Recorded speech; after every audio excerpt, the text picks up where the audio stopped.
The intrinsic value question, I mean, by definition, intrinsic value is the present value of the stream of cash that's going to be generated by any financial asset between now and doomsday.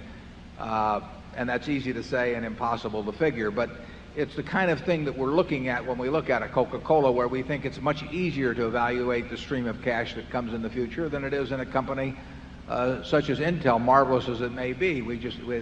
It's easier for us. It may not. Andy Grove may be better at figuring out Intel than Coke.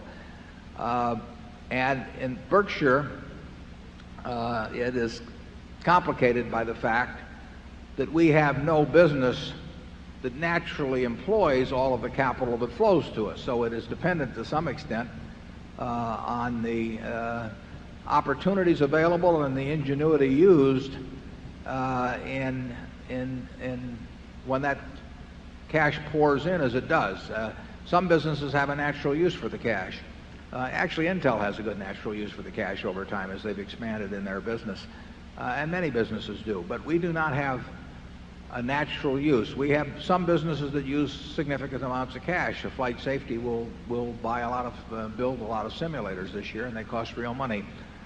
But in relation to the resources available, we have to come up with new uses, new ways to use cash, and that makes for a more difficult valuation job than if you've got, well, the classic case used to be a water or electric utility where the cash could be deployed and the return was more or less guaranteed within a narrow range, and it was very easy to make calculations then as to the expectable returns in the future. But that's not the case at Berkshire. We've got very good businesses, and both directly and partially owned, and those businesses are going to do well for a long, long time. But we do have new cash coming in all the time, and sometimes we have good ideas for that cash, and sometimes we don't, and that does make your job more difficult in terms of computing intrinsic value.